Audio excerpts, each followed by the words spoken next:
Okay, let's run.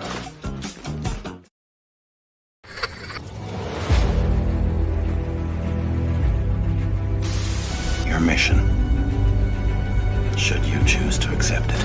It's a quest. It's a quest for fun. Well, The Rock says, why don't we just cut right to the chase? Okay, now he wants to get together. Well, he wants to talk. I want you to do me a favor. I want you to tell all your friends about me. It's showtime, folks! What are you? I'm...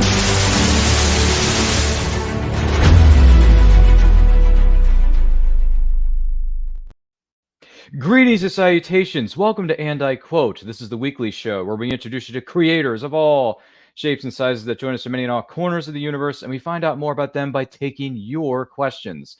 I am your host, Ryan of And I Quote channel, and our guest on this episode is a voice actress, singer, and a veteran of a property such as DBZ, also known as Dragonball Z. Please welcome Stephanie Nadolny to the stage. Stephanie, welcome, and thank you for being with us. How are you? Hello, everybody out there in Cyberland. I'm doing great. Fantastic. We thank you for being with us. Now, if you have any questions for Stephanie as we go throughout the course of this episode, let us know in those comments. Let us know in the chat. We will bring those up and read them out loud as best we can throughout the course of this program. And don't forget to like and share this with everyone you know. And if you're watching this live or what is known as a replay, we thank you so much for being with us. Without any further ado, Stephanie, what would you say were some of your favorite books or writers growing up?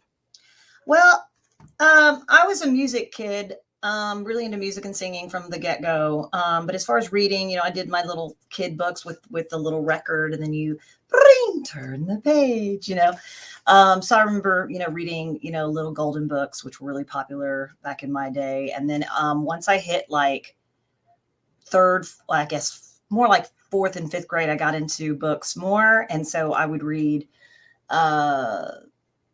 gosh, I mean, we had, back in the day, we had the dual decimal system with the libraries, where you go into the library at school and we would be able to check out books. And so I'd read whatever books were kind of Judy Blume books she was one of my favorite writers. And then as I got older, I got into teen romances, probably at 14 and 15.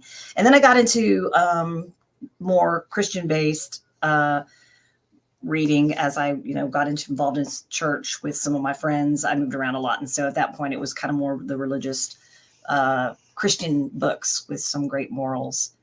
And now I just read whenever I have time, and I'm pretty busy at the time. So I'm not really reading much of anything other than daily devotionals and, self-help books, inspirational encouragement books on grief and loss and just things I've been through. And so, yeah. And I like to read the paper, the newspaper. I'm still kind of old school that way. So I like to kind of see what's going on with it. And, the comics, when you just want to relax and chill out and laugh a little bit.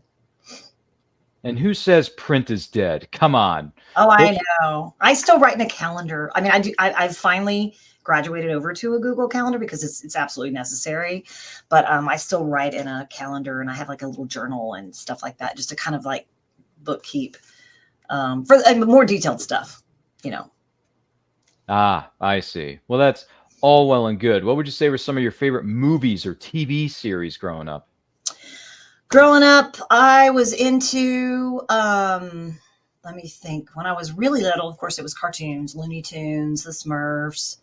And as I got a little older, I kind of, believe it or not, got into some of the Monty Python. My brother was 3 years older, a little over 3 years older. So he would watch Monty Python, and I would laugh more at him laughing at that than anything. But I do remember growing up on some of the silly Monty Python stuff. And then I got into the original Superman with Christopher Reeves. Huge fan. I've seen that movie so many times. Clash of the Titans, Silver Streak. I'm trying to think of some other movies. Flash Gordon, because I love the band Queen. So I'm big into the Queen music anyway, and they did this, the soundtrack. So yeah, those are the ones that kind of stick out. And then I also had I watched the original Wonder Woman on TV with Linda Carter. And what else? The Incredible Hulk, Dukes of Hazzard, Dallas. That was kind of our thing. Now, back in the day, we couldn't record it. We had to watch it when it was on. So you had to be there and sit down, and there was no rewinding or fast forwarding until we got VHS tapes and VHS recording, devices. So, yeah, that kind of stuff. But my main thing was the music, and disco music is what I grew up on. And then, of course, 80s music as I went through school. Ooh, really good names of that mystery that followed people for many months. Who shot JR? Oh, that was huge. Yeah. Oh, Bobby. Bobby was my favorite. Oh, Bobby was your favorite. Okay, fair enough. All good. Follow-up question though. Favorite Queen song? Well, I like the Flash Gordon theme, but that's a tough one. It's a Kind of Magic, probably. It's a kind of magic. It's a kind of magic. I just love his voice, and he's just a phenomenal singer and one of my all-time favorite male singers of all time, for sure. Freddie Mercury. Definitely. I mean, first time I heard Queen music was in two different properties. One was Wayne's World, when they were bopping the heads in their car. Oh yeah, who doesn't love Bohemian Rhapsody? I mean, what a masterpiece. a little Bohemian Rhapsody, gentlemen. Good call. Pops in the cassette tape. Oh, I know. Cassette tapes. That was another thing I was really into, because that's when I started recording my voice and mimicking characters and making my own shows, my own interview shows with my friends, and making up little like radio themes and recording it and harmonizing and singing with my friends. And so cassette tapes are a huge part of my childhood, for sure. Still have a lot of them. They're deteriorating as we speak. So, but that was one of my favorite things to do, was to walk around with a portable cassette recorder and record anything and everything: poetry, songs, music, character voices, my babysitter, whatever. I was absolutely enthralled with that. Oh, okay. Personal recorder, or maybe some of us called other devices such as a Walkman. Yes, I remember the first Walkman I had. I was absolutely obsessed. We did a lot of off and on road trips with my family, and we moved a lot. So we were in the car we did a lot of road trips, mostly all over Texas and parts of Oklahoma and Kansas.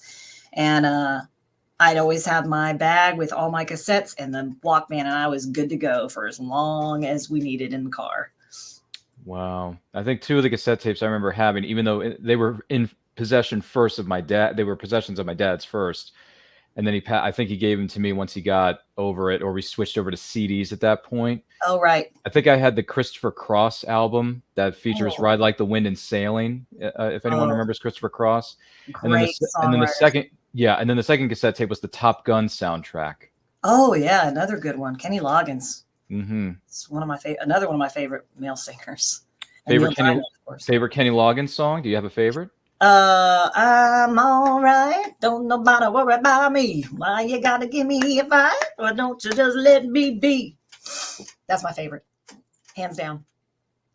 See, now you got me thinking about that. I got to go back and listen to this, because I haven't heard this one in a while. I got to go back. Oh, yeah. I got to go back. It's peppy. It's catchy. It's fun. It's positive message.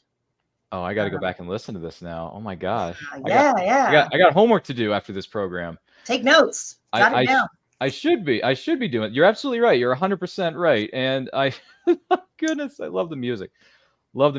And outside of music and the movies and the TV series and all that, did comic books ever come across your desk at some point or another, whether in the past or in the present? Any favorite comic book characters that stand out to you? Yes, I read, because like I said, I was kind of a bookworm starting around 3rd, 4th grade. And then comic books, my favorite comic books were Richie Rich and Archie's. That was my thing. And some of them were comic books, but what I liked were the really thick ones that were really big and had like multiple issues in one book. So I could carry that around with me and have plenty to read. I could sit in my room for hours and just read and listen to music and write poetry and write in a journal. And that was just one thing that even as a baby, my mom would tell me she would just sit me down in a playpen and I'd just entertain myself for hours, which I'm sure made it easy to raise me as a young toddler. But then once I got out of that playpen, I was running down the street, getting in so much trouble, wanting to explore. But the reading and all of that, I had plenty to do. I could just, sometimes my parents would be like, do you want to come with us? We're going to go, shopping for lumber or something. I'm not going to go to the, to shop for lumber and nails for something. So I would stay at home. Once I was old enough, I'd stay at home and I'd have plenty to do. And of course we rode bikes and, especially all summer long, we would go out and ride bikes and play with sticks and hide in the bushes and, run down to the railroad track and watch the train come by and all those dangerous things that, were all miracles that we still survived all of that. Drinking from the hose, and wow, no seatbelts, no kid seats. Yeah. Yeah. I drank from the water hose too at times when I was young. Well, and sometimes the parents would be like, get out of here, like go. It's either that or that we would sometimes get to stay inside when the weather was bad and we played video games. And my big thing during the 80s, obviously, was the arcade with Pac-Man and Centipede and Frogger and Q*bert. And we eventually got a Atari 2600 and then eventually upgraded to the 5800. I had two stepbrothers and a brother. So we needed stuff to keep us busy, especially in the summertime when we were out of school. So our parents we wouldn't drive them insane. Oh my goodness. And we had a piano. So I remember getting up early and would be playing on the piano. I'd get in trouble for that. Cause it's like, no, we're trying to sleep because it was early. I don't know why I was getting up so early, but, that and trying to get a hold of the game console before the others woke up. Cause once your stepbrother or brother got it, you're sitting for at least an hour because parents are asleep. It's like, too bad. I got up first. I see. Oh, joy. Siblings. Well, I grew up with two older brothers. So, oh, wow. Yeah, I was the young cub, but I got away with a lot of stuff. So maybe by the time you came around, the others had really kind of worn the parents down a little bit. And they were like, he'll pop his head. He'll be fine. Yeah, supposedly. You could ask. Yeah, I guess I could ask my mom and dad at some point. But what is another thing that's really cool, and you brought this up, is this. Well, before I get to that, this incredible episode of And I Quote with Stephanie Nadolny here on this episode. Do not forget to like and share this with everyone you know if you're watching this live or what is known as a replay. We thank you for being with us. If you have any questions for Stephanie, let us know in those comments. Let us know in the chat. Be more than happy to hear from you. With that being said, you brought up Frogger. Now I'm just curious. There was a television series that said something about Frogger, that George Costanza had the highest score, 650,000. My question to you is, did you beat George Costanza's highest score? I don't remember that one. That was a tough one because I remember being super quick, eye-to-hand contact, and I would have already moved, and then the machine wouldn't move fast enough, even though I know I moved fast enough. So I'd get pretty frustrated with that one. But I don't know what the high score was for that particular game. But I remember that Seinfeld episode. I'm a huge Seinfeld fan. I watched them all in the reruns, and still to this day, if there's nothing on, of course, how could there not be nothing on now with all the channels everybody has now? And we were little, we had like CBS and NBC and ABC, and that was kind of it, But I do remember being able to play Miss Pac-Man, especially if it was the fast version. I could play that for like over an hour without game over. Like I could just go for like forever on that game. I was just kicking everybody's booty. Well, Kevin Flynn of Flynn's Arcade from the Flynn's, Florida. Love you guys. Yes, of the Tron series, Flynn Lives. By the way, he never died. So everybody, hard. I could not do well on that one. I think I tried it once or twice and I failed miserably. And I thought, you know what? I'll just stick to watching Tron Legacy on repeat and let the professionals handle it. I would watch people that were really good at it, and I could stand there for hours watching other people play. But my personal best was Miss Pac-Man and Galaga. I was not good at Defender. I had trouble with that one because it would just you just float around and just get smashed by all these asteroids and stuff. But I was pretty good at Centipede, pretty good at Q*bert, but my favorite was Pac-Man and Miss Pac-Man for sure. I don't know if you remember, there was a cassette, an album, a record that came out that was all 80s arcade game songs. No way. Fever, it's driving me crazy. Yeah, I remember having that cassette tape. I probably still have it somewhere. Oh, I got to look this up now. I'm not familiar with this. Yeah, I don't remember the name of the band. but they did like a song for Pac-Man and No kidding. Donkey Kong. Oh. Yeah, it was big at the time, you know. And then before we could drive, and we were in middle school, we get dropped off at the arcade, or we would have like parties there, and they give us tokens, and we just play games. And then we got a little older, we got dropped off at the mall if there was a mall nearby, and then our parents would just leave us there for hours, and we would play in the arcade and go get snacks and shop and read books, and those were the days. I love it. Yeah, you're right. Life was simpler when we just went to arcades and our favorite places within the mall. For me, I'm a 90s kid, so I remember going to the malls and hanging out with friends, playing the games, going bowling, and all that other jazz. I remember when the bigger arcades started to come around where you could actually bowl and do things. We definitely did. We did some bowling, and man, it was just the simple days. We did. A lot of us girls got into sticker books, and we had the scratch and snip stickers, and we would trade stickers. I guess I'm going back to middle school now, and back in the 80s with Duran Duran and Silver Spoons, Ricky Schroeder, Jason Bateman, all these like, teen heartthrobs, that were popular then. Wow. I love these questions, by the way. Just so you know, I don't think I've ever really been asked these types of questions. They're very, very cool, different questions that have nothing to do with my career, nothing to do with how I got into it, my origin story, which I know they do get asked. And sometimes it's the first time someone's heard them, or sometimes the first time they've asked me those questions. But this is really refreshing to get these like crazy, like random questions about what I grew up in, what pop culture was like for my era and my generation. Well, you're quite welcome. Here at Ann Quote Channel, we do our best to step outside the box. Yeah, that's great. So it's very refreshing and different and unique. And some of the fans and people that watched Dragon Ball Z or Dragon Ball, they might want to know these things. I mean, it may seem trivial or trite, but it's, favorite breakfast cereal. It's like, oh yeah, it's just a whole nother thing to talk about. Well, thank you for the compliment. I do greatly, appreciate it. My gosh, I've heard a few other people have said this to me before, but sometimes it was either in front of or behind the scenes. But we thank you for saying that. We really appreciate it. You mentioned Richie Rich. What did you think of the '90s adaptation with Macaulay Culkin as Richie Rich? I don't think I ever saw that. Did he do a movie? There was a Richie Rich movie, yes, with Macaulay Culkin as the lead character. Oh, how perfect is that? I'll have to watch that. I didn't know that even happened. Yep.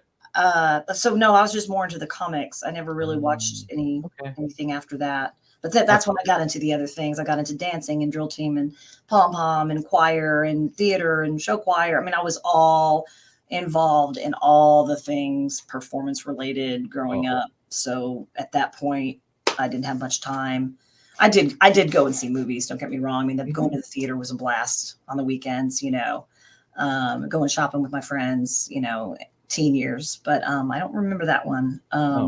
Came out in 93, 94, I believe. So yeah, I was traveling with a show band by then. I joined a show band at 19, and I was out on the road traveling, touring about 270 days a year. So I was on the road, and but we did watch movies on the tour bus. We had a tour bus, which made it easier.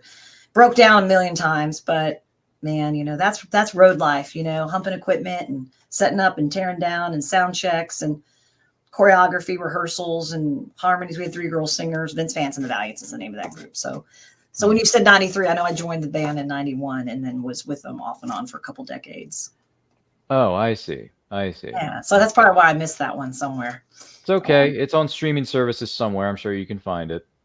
All this new stuff, streaming. Yeah. Okay. The movie, Richie Rich. I believe it was released by, I want to say it was Warner Brothers. So it might be on Max. Okay. I bet it was really cute. It was fun. It was fun. I bought it. Was my hero. I just thought he was amazing, and he was so generous, and he had all the money in the world. Mm-hmm. But he was a good little kid with a good heart, Mm-hmm. Absolutely. Absolutely. And once again, we are here with the incredible Stephanie Nadolny on this episode of And I Quote. Don't forget to like and share this with everyone you know. If you have any questions for her, let us know in those comments. Let us know in that chat. And if you're watching this live or what is known as a replay, Thank you for being with us. And you brought up Duran Duran. The last thing I heard before I got in the studio for this particular episode of And I Quote was Girls on Film by Duran Duran. Girls on Film. Yeah, I heard that. It was the last thing I heard in the car. Reflex.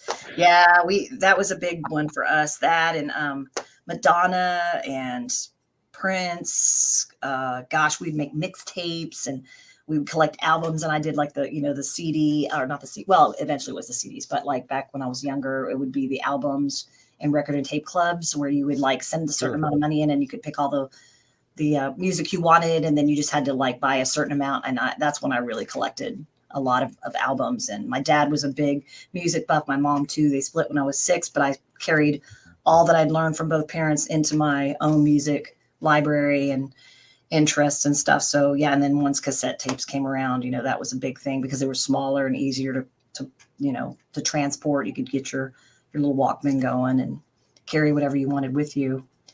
And I guess then CDs came out, and I mean, I still have CDs. There you go. Got some of them loaded into the computer and some songs loaded into my phone, but I still have kind of an old Honda, and I've still got a CD player in my car. And I think 2 cars before that, I had a cassette player in my car. I'd play on my old cassettes. Why not? If they still work. Nothing wrong with that. I got mixtapes on CD that I still use to this day. So there's nothing wrong with it. I love that. There's nothing wrong with it. It Not still works. If it's still is. ticking, you keep using it. So Yep. Absolutely fair. I would venture to say, was there a movie or movies that you remember going to the theater over and over and over and over again to see that stands out to you? I don't remember one that I necessarily went over and over, because we found a way to watch movies on VHS at home with like siblings and friends, neighborhood friends, parents, friends, and their kids. So like I said, I remember we watched all of the movies I said earlier over and over again. I do remember going to see Star Wars, in the theater for the first time. I think that was 1977. Yes, it was. I went with my stepdad, my 2 stepbrothers, and my brother. So I was completely outnumbered. I was trying to follow the story. Of course, I understood most of it, but of course, I really liked Princess Leia, and I had to dress up like her for Halloween, and R2-D2. So that was kind of a cool experience to be there when that happened. And then another thing is, I was sitting in the front seat in Memphis, Tennessee, with my mom, and I couldn't even see over the dash the year Elvis died, which I think was also 1977. I was in the front seat, and I remember crying because I thought, well, I was a sensitive child. I'm still a sensitive child, but I thought it was it was Elvis. I thought it was Neil Diamond, because they both had like big black crazy hair, and they were both amazing singers. And then my mom said, no, it's not Neil Diamond, it's Elvis. And I quit crying, and I felt bad because I became an Elvis fan as I got older, and I sang in Elvis tribute bands, opening up and singing harmonies for Elvis. So I have a whole new appreciation for him and his music and his legacy through my own, live performance show bands. They got a lot of tribute bands now more than ever. Huge Elvis fan, and the whole Memphis connection is super cool. Vince Vance used to announce, introduce me and say that I was Elvis's like granddaughter or something, or great niece. Or, I don't know. He wanted to like somehow put me in that category, being from Memphis. He always thought that'd be a funny story. So, wow. Oh my goodness. Favorite Elvis song? What's your favorite one? Oh goodness, that's a good question. I like The Wonder of You, but I like Suspicious Minds. Wow. It's kind of one of his, I guess it would have been one of his newer ones by mid 70s. Sure. I really enjoyed singing that with the band, and the breakdown part where we'd all do the harmonies, and then it would just like get you going again, and we're caught in a trap, that's my favorite one. I was always a fan of A Little Less Conversation. I love that one. Yeah, they made that back into another hit, and I think it was on the charts again. I like that one. I also like they did I think it's called the JXL remix. It was a remix edited version of it, or whatever it was. I like that version because they used that as the intro to the opening credits of the hit TV series Las Vegas on NBC with Josh Duhamel and James Caan. Oh wow! So, yeah, that was the opening theme song. But on the DVD release of the series, they couldn't use it because Elvis and the estate is so much money to pay to use the song. So instead, they ended up using their own. They used it in the first episode on the DVD. If you watch the series, or on streaming services as well. Okay. The first episode will have a little less conversation in the opening credits, but after that, they use a different song as their opening credits theme song. I believe it's called "Let It Ride" by Charlie Clouser is the name of the song. It's a really good song. I still love it. I mean, I love the opening credits theme song. Don't get me wrong, but a little less conversation in Las Vegas. I mean, that goes together like peas and carrots. So. Well, and the whole like that guitar riff is just so catchy. Mm-hmm. And Viva Las, you said Las Vegas, Viva Las Vegas. That's another really fun tune. I was in a show band called the High Rollers, and we were the WinStar Senior Breakfast Band for 4 years, 2010 to 2014. And that was one of the ones we would end with, and we would sing the name of the casino instead of Viva. We would say WinStar Casino. And so we'd make that our big ending, and I would have like the Elvis glasses on and throw some little costumes on and the scarves and stuff. That was a great gig. So we did a lot of 40s through the 90s music for people mostly over 55. Oh my goodness, I'm loving this. All this stuff about music. Oh my gosh, we're learning about tons of backlogs of histories and concerts and events and all this stuff. But here's another one for you. Favorite concert you've ever attended? Neil Diamond, hands down. It is Neil Diamond. Neil Diamond put on the most amazing concert ever, and I went twice with my late mother. She's been passed for 25 years, but when I was right when I got cast as Gohan, coincidentally, it was a really bad year, 1999. I'm sorry for your loss, by the way. Oh my gosh, my mom was my hero. Thank you for your kind words, though. Yeah. I'm a lot like her. She's living and breathing through my anything good that I do or say is my mom. But she took me to one when I was 15, and the whole entire audience were literally up on their feet dancing. He would jump up on the piano, and he'd, "Oh, crackling Rosa, get on board," and we'd just be like, I mean, I don't know what it was. It's just so electric and energetic. And then I was able to see him again in Fort Worth in 1998 before she was diagnosed with cancer. We didn't know anything about that yet. So that was one that I treasure because it was just me and her together, like with no one else. And it was our thing. And again, the best concert I've ever seen ever. And even the one I saw in like 2014 was just as amazing. I did see Pink Floyd. That was my first kind of teenage concert. And that was also super, super good, but hands down, Neil Diamond. He's a genius. He can write, he can sing, he can perform. He's had a lot of his same band members for decades. He's just timeless. I know he's getting up there in age, and I'm not looking forward to when he goes, because that's my connection to my mother. And then Donna Summer is my connection kind of to my dad. So Donna Summer is my favorite all-time singer of all time. I don't know if you're going to ask that, but I just answered it with yes. No, I was not planning to, but we're talking so much about the history of music and your love of it and your appreciation of all these different artists and people who have come and gone over the years and the decades and all that wonderful stuff. By the way, I'm not saying it's wrong. It's fantastic stuff. But yeah, Donna Summer, is it? Donna Summer, Queen of Disco. Favorite song? I have all of her albums. I mean, do you? She did one that wasn't a big hit called "On My Honor" that I love, and she wrote that. So nobody will probably really necessarily know what that one is. But she also did one called "Finger on the Trigger," which is very 80s and just crazy electric and full of energy. And then, of course, I love "Last Dance" because that was kind of the album I grew up on. Is Live and More. Donna Summer. I had it memorized from the beginning to the end. It was 2 albums, and I put concerts on at the on the merry-go-round in like first grade. I think it was first grade. She taught me to sing. I know that may sound weird, but I had the ear for like the mimicking and the voice and how it's portrayed. So even though she wasn't a voice teacher, I would mimic her inflections and how she sang and how her intonation, her pitch, her rhythm, everything, you know. I mean, I would listen to her music for hours and hours and hours. Yeah, it's just instilled in my veins, you know. Well, welcome to an incredible episode of And I Quote, featuring Music History 101. Yes, and I quote about music. From our guest of honor, Stephanie Nadolny.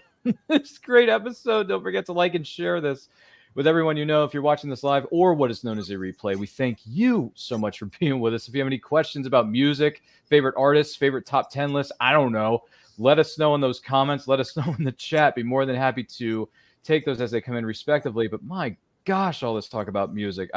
You didn't see that coming? No, I didn't, but I'm loving every single second of it. I'll tell you that much. You might have to do another interview next time and talk about some other genre. Why not? Maybe. Yes, no, I have no problem with that. We're more than happy to bring Stephanie Nadolny back for a sequel to And I Quote, Stephanie Nadolny Part 2. It's all good. All right. Absolutely. I mean, I like my fair share of music as well. I grew up on music such as Steve Miller Band, Doobie Brothers, Phil Collins. Good stuff. Fleetwood Mac, Stevie Nicks, Christopher Cross. Yes, those are all amazing artists. AC/DC, Aerosmith. Did you get into Toto and Chicago and any of that? A little bit later on, my dad, by the way, God rest my mom and my dad's soul. I know, but dad, yeah. My mom actually just passed away less than 2 months ago. My dad passed away in January. Yeah. And I hadn't seen him in 12 years. It was awful. It was very, very, very dark time. Very dark time. He was out of state since I was 7. So we had a lifetime of memories that we couldn't make, being so far apart. So I don't know. I'm still trying to process that one because we weren't invited to the funeral, or we weren't. It was a step family thing, and we were just cut off completely. And I know he would have never wanted that, but I'm sorry for your loss. It's there's just nothing. Yeah, not until you go through it, you don't know. Exactly. Yeah, not to go too far behind the scenes here, but yeah, she passed away less than 2 months ago due to colon cancer. So, as we all say in the world, cancer sucks. It sucks, dogs. My mom was also leukemia. It's terrible. Complications from environmental toxins from when we lived in a small town in Kansas, which is awful because it gave her anemia, and then it was an aggressive form, and then bone marrow transplant from her sister saved her life, and then she passed August of 99. I had just started recording Gohan in January of that year, and I was still in my show band. So 25 years this August without my hero. It's been not fun at all. But they want us to be happy and move on and shine your light, you know, and you just have to find a way to get through it. Well, in the words of Star Wars, no one's ever really gone. So right. There's legacy and there's love and energy that gets, you know, left and the impact you made on people while you were alive. And I truly believe in that, and the soul living on. And so, yeah. That's very, very, very, very true stuff. And our thoughts and prayers go out to you and your loved ones, Stephanie, on all your unfortunate losses. Very sorry to hear that. But on the flip side of things, yes, I listen to a lot of music myself. And by the way, to answer your question from a moment ago, Toto, I've listened to 2 or 3 of their songs, and I'm trying to think, what's my favorite one? Hold the Line. Oh, what a great song. Hold the Line. Yes. And Africa. Yes, I've heard that one. That's one is played on 80s on 8 Sirius. Yes. When I do road trips with my manager, my bass player, best friend, roommate, everything, he and I play trade songs, and we listen to the music and we break it down. And now I'm back in piano lessons with him. I took piano as a kid, but with Dan Bradford, who I've been in bands with, live bands for 21 years now. He was also in that High Rollers band with me. I'm back in piano lessons, and we're learning intervals and like how to accompany yourself, which is what I wish I would have learned as a child. But I really kind of learned how to read music as a child, but I was mostly playing by ear. So now I'm trying to like make time to practice, because that's something you can't really cut corners on. You know, if you're the only one playing, you know, you can't really, you got to really know what you're doing. I mean, there's definitely some shortcuts you can do to make it sound a little more intricate, but so back into the music stuff. And it's a great thing, a great escape for me to kind of get out of the struggles of life and focus on something that I can really latch onto. Absolutely. Music is the language of the soul. So Oh, it is. Music's my therapy. it is. It is, isn't it? Well, just out of curiosity, what would you say are some of your favorite things about being a singer? It's expressive, it's creative, it's super fun. Everything I do in my career, my entire life has involved the voice, whether it's musical theater, choir. I guess at that one point I did forensics, debate. We would public speaking type stuff. I did a lot of communications classes in college. And then of course, mimicking and coming up with character voices was something I did for fun.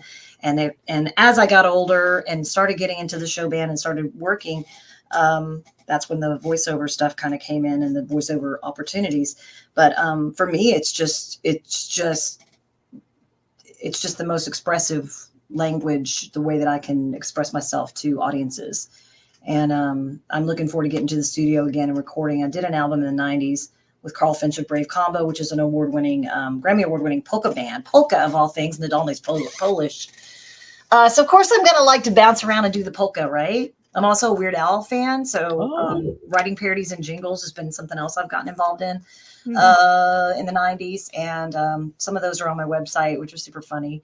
But, yeah, so that's just my favorite thing because it's just how I express myself, how I relay emotion is through singing.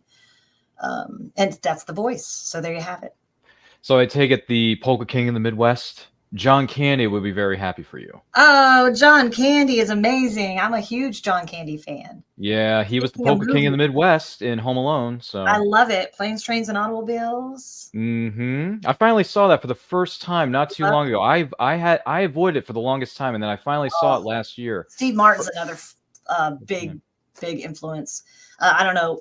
I guess I completely forgot to mention that Saturday Night Live in the 70s. Oh, yes. Was Rosanna Dana, Steve Martin, Bill Murray, Dan Aykroyd, Jane Curtin. Chase. I mean, I'm a huge fan. Some of the stuff I didn't understand, but when I was a kid, but that was the one thing my dad, when I got to go see my dad every other weekend, I would get to stay up to watch Saturday Night Live. And to this day, I still watch it. I mean, not every week, but I try to record it and watch it, just to chill out and have something lighthearted to watch.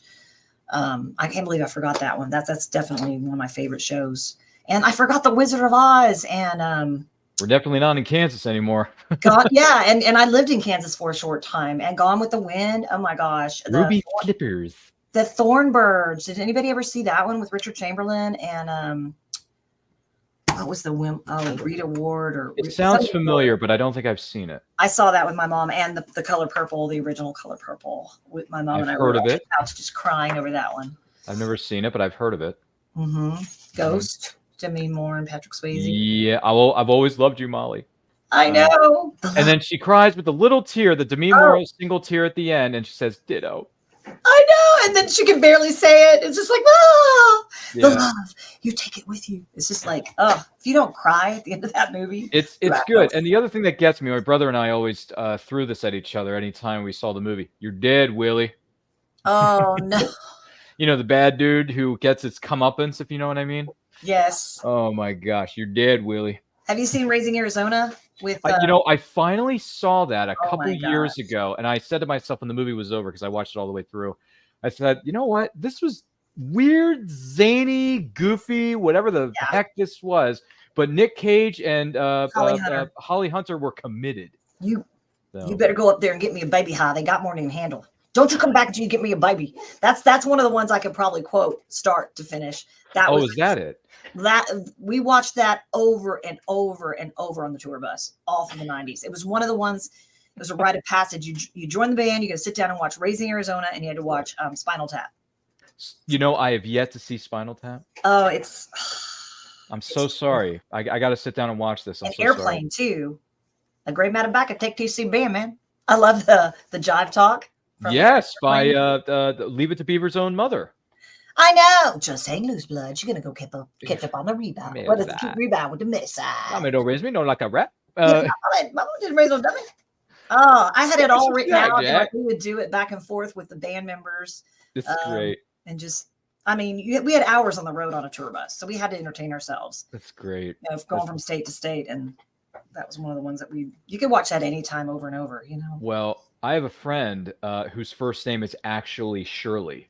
So every time I talk with her, every time we're on set together, virtually, of course, because we live in different parts of the country, I say, I'm happy to be here, but I also say, Shirley, you can't be serious, but she is. We just have to keep calling her Shirley. Right. Don't call me Shirley. I always drop that on her, and every time she comes off mic, she loves it. Oh, she does. That's good. No, she doesn't get offended. She doesn't get thrown off. She's like, no, I love it. She's like, Ryan, every time you come in here and drop that on me, it brings a smile on my face. I'm like, well, that's what I'm here for, because ever since I was 6 years old, I do voices. What do you mean you do voices? Well, I do voices.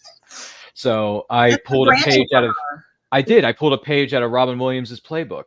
So Oh, Robin Williams, another amazing. Well, he inspired me to get into acting. Was really, and he's a great voice actor, like genuinely. My favorite Disney movie is Aladdin. Oh, he's a genius. He's my favorite. Hilarious in comedy. Who doesn't love to laugh? I mean, that's medicine. That's what I did in school. I would quote all these lines from my favorite movies just to make my fellow classmates laugh with me and not at me. Because as many people can attest to, I was a victim of bullying. So I was too. Emotional bullying, mostly verbally, emotionally. I did get punched in the stomach a few times on the school bus, but that's just, I hate that. You know, 6th grade, whatever. I despise bullying. I don't appreciate it. Anyone who's doing it, stop what you're doing. Yeah, I'm in an anti-bullying movement right now. Are you? I do a lot of not necessarily write this now, but I did an anti-bullying radio show with a friend of mine, Bo Carver, and I went and visited some schools up in Oklahoma and would sing songs and then talk about, you know, anti-bullying. I don't know, kind of like, somewhat of like a casual keynote speaker type thing, and sharing my story of growing up and moving around a lot, and, you know, being so sure of myself with my career, not necessarily about myself, you know, because we all go through that, you know, puberty and adolescence, you know, gosh, who wants to do that again? But so I am a huge supporter of that, and mental illness, domestic violence, cancer awareness, and addiction.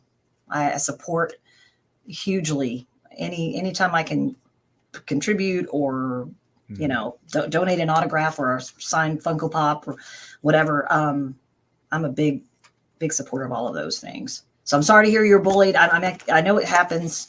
It happens even now, probably even more so on the internet, not just in person. People hide. I stay off of Twitter, X, whatever you're going to call it. I'm on there just because I kind of have to be to like promote, but there's for marketing purposes. Yeah. There's a lot of really ugly, negative, disgusting stuff going on. I'm not cutting down that. No, of course not. That platform at all. No. I just see and hear a lot of really, a lot of bullying stuff going on there. And I use it for marketing myself. So it's all good, but teamwork makes the dream work. You know what else is working right now? This incredible episode of Anti-Quote with our guest, Stephanie Nadolny, who does voices. And we're geeking out here. We're weebing out. All the great jazz. And we're also talking about music, because who doesn't like music? Honest to God. If you like what you see here and you want to see more, just like and subscribe to this channel. If you have any questions for the great Stephanie Nadolny, let us know in the comments. Let us know in the chat. And if you're watching this live on a replay, we are so appreciative of you being here, because my gosh, we're getting so many history lessons wrapped up into one episode respectively. Of course, I just want to point that out. But outside of the greatness that is music, outside of that, what advice would you give to aspiring voice actors? Advice to aspiring voice actors. There are so many avenues to seek out online. There's workshops, there's acting workshops, there's voice acting workshops, there's in-person studios depending on where you live. There's one here, I Light Studios, that I come in, and they have all these people come in, all these voice actors, you know, who are established and seasoned, to come in and kind of guest direct them and support them and encourage them. I know other voice actors who have workshops themselves. I, you know, can gladly, you know, point out who they are. If they want questions, they can, you know, have questions, they can reach out to me on my website, and I always write back. It might not be right away, but I always write back to anybody and everybody. And I, you know, like for me, it was like I was already training and tweaking and really finding my voice at a very young age. So for me, it was, you know, using my voice and singing. And, you know, with the parodies and jingles, I had to sing like other artists, and I'd have to come up with my own characters. And I even sing songs in Gohan and Goku's voice on, I wrote some novelty songs about Halloween and Christmas. Those are also on YouTube. But recording your voice, listening, and then kind of doing that self-critique.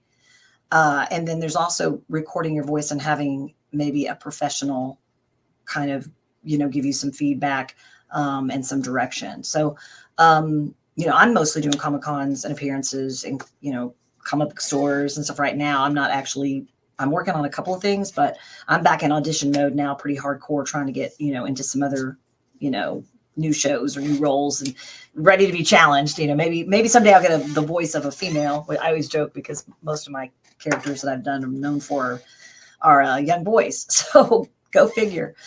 But yeah, I would say start getting online and doing some research. And, you know, there's even some casting websites that you can audition for, may or may not pay much. But it'll get you out there and get the experience of recording an audition and learning the technology behind editing, and then, you know, submitting an audition. And then at some point, you need to kind of build up a resume, maybe have headshots done, and seek representation from like an agent who can also send you voiceover auditions. So you got to practice. You got to start right away. And find your unique voice too. I know a lot of the mimicking is good, and it's definitely a talent, like the impressions, it's greatness.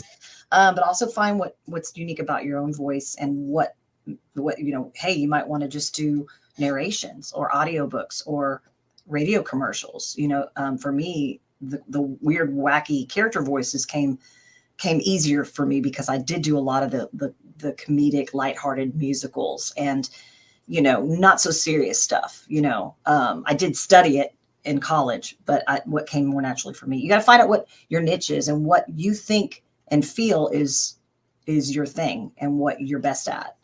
So yeah, but it can be something someone can do as a hobby, you know, even as a teen or in college, you know, do it on the side, you know, work on it, work on, you know, different voices and dialects, and, you know, depending on where you're headed with it. Well, I can't speak for everybody, but for me, when I was from 6 and up until now, I mean, I still do this to this day. Quoting movies is one of the best things, is my ultimate skill, because even before and after I was diagnosed with autism, I was still, unfortunately, a victim of bullying. But outside of the negativity of that, right, I became an actor. I did my own thing. And then later on, I went to a trade school specifically designed for broadcasting. And now, all these years later, here I am as a podcaster, kicking tail and taking names. And doing what I do best, which is entertaining the millions. Yes. And millions. Wonderful, amazing, Ryan. And I quote. Now I need to like give you the accolades. Thank you. No, you did it. You paved your way, but the broadcasting, like, that's a perfect example of how you kind of pursue that. You know, some people want to. At one point in time, I thought I'd maybe want to be a newscaster. Changed my mind. But any classes people can take on public speaking or communications or acting or voice and movement, dramatic arts, theater. I did community theater. Get into some community theater. I mean, you can be any age. Small towns, big town, whatever, they have community theater everywhere. Like, and, you know, things that you can get involved in the arts. You know, there's summer classes. There's, you know what I mean? There's just, there's more than I can even recommend. I know it's out there. So in the age of the interwebs, there are many ways to go about certain career paths. Yeah. And everybody has a different path. Like, and I know that getting involved in the industry and putting out the good vibes and showing up to industry parties or get-togethers, having business cards made, maybe at some point getting a website together to kind of showcase your work. At some point, you'll have to have a demo of some kind of a voiceover demo. It doesn't have to be very long, you know, kind of like hitting the high points of what you're best at, and then just kind of showcasing that in like less than a minute. Maybe a character voice demo, maybe a radio demo, or an industrial audiobook type demo, depending on kind of what you want to do. And that way, whenever you submit, you can send to them what they're looking for, what they might want more out of you. Fair enough. And we thank you for sharing that with us. Do not get me wrong. And going along with the voice acting track for just a moment, what was the audition process like for getting cast as some of these characters in these properties? Well, the first one was for me was I got the audition through my music contacts in Brave Combo. The director was at one of our sessions. We were recording an album and he was there like hanging out with everybody. He asked me to for my information. He's like, have you ever done voiceovers? I'm like, oh my gosh, I do them all the time just for fun. I'm in theater.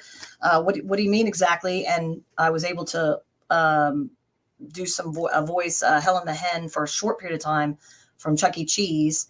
And through my music contacts, I got auditioned for Jimmy Toys, where you basically sing like characters, and then they're usually like Halloween novelty toys, and then they get put into the stores where you like push the button, or the little dancing Christmas song, reindeers. I did a lot of that already, so I was already kind of immersed a little bit. But when Barry Watson, who was the director of Dragon Ball Z at the time, called me in for an audition, several months later, I showed up, and just all I knew was that it was animated and it was character voices. I didn't know anything about anime. I learned later after the fact what anime was. Japanime, all done in Japan. What you see is all Japan. What you hear was all of us dubbing over what you see. So I went in and just looked at what they call audition sides and auditioned for the female characters. Bulma, Chi-Chi, Poir, Chaozu, and a few others. But at the end of my audition, it was kind of like I was standing in front of a podium, and it was pretty high pressure, really. Thankfully, I'd had lots of audition experience and lots of rejection. So I was like, do my best and see what happens.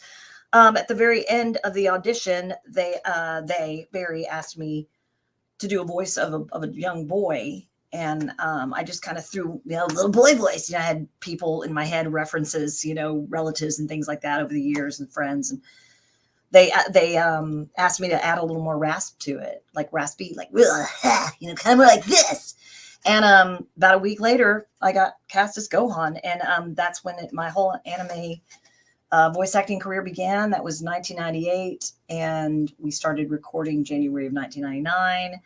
And I was in my, I guess, late 20s, 27 or so by then. And I just was, would come in and out of town for my show band and then record for a few hours every few months. And it wasn't full time by any means. There were times when there was more dialogue. But at the sessions is when I would usually audition for other characters. We had a small pool of talent, very, very amazing talent. So a lot of us were cast in multiple roles, even if they were kind of small. So I randomly got the voice of East Kai, I'm the queen. Just by some chance that I had 30 minutes left over or 15 minutes left of a session. It's like, hey, why don't we audition Stephanie for this? Or what do you think? And they'd show me a picture of the character and I would just throw out something crazy or wacky or what I thought might match what that character looked like. So a lot of my smaller roles, like Angela, Gohan's first date in high school, and the German English teacher, and then sometimes we would be utilized for something that they call Foley or Walla, where 2 or 3 of us would kind of squeeze into the booth, which the booth was small, and we would layer voices, say like of an audience or an arena or townspeople or babies crying, women screaming, or, and so we did a lot of Walla, and a lot of us that were already there doing our lines for whatever we had been working on, we would finish out our hour or session in general with that kind of stuff. So it was kind of different. And there were, multiple directors. When I first started, Barry was not an actor, but he was a director, and he had directed a lot of the castmates up in Canada for the Ocean dub. And then later on, some of the voice actors became directors, but they were also voice actors. So some of them could be really good at that because they were voice actors and they kind of knew how to direct, innately, because they knew kind of how to do it themselves. So then it just kind of became this Funimation, and then it just grew and grew, and more properties were acquired. Blue Gender, Kitty Grade, Yu Yu Hakusho, Case Closed, and then eventually One Piece. So this was all years and years and years ago, and a lot of my fans don't realize when we talk about this music and singing and how I was able to kind of overlap the two. Carl Finch was hired to record anime themes, and then he and I were coordinating the lyrics in English. So a lot of my fans don't realize that I sang you know, Sayonara Bye Bye from Yu Yu Hakusho, the opening and closing themes to Kitty Grade. I did a couple for Case Closed. I'm not credited for whatever reason, but that was kind of short-lived. I don't know if they just stopped doing it or if the budget was constrained or something like that, but that was really cool. Like I could see myself doing more of that, like themes or jingles or stuff like, I don't know. And then writing the Weird Al Yankovic type parodies. I did some for morning show radio, but I also was able to direct, which was kind of new for me. I was able to direct other singers, and I knew a ton of other singers because I'd been singing with a show band with all these talented, you know, vocalists, mostly young starlets that were kind of coming up and coming and learning about stage presence and performance. And I eventually became kind of a mentor. So I had a pool of talent that I could bring into Funimation to say, oh, if you want a different voice, you want more of a rock voice, or do you want more of an angelic voice or a jazz voice?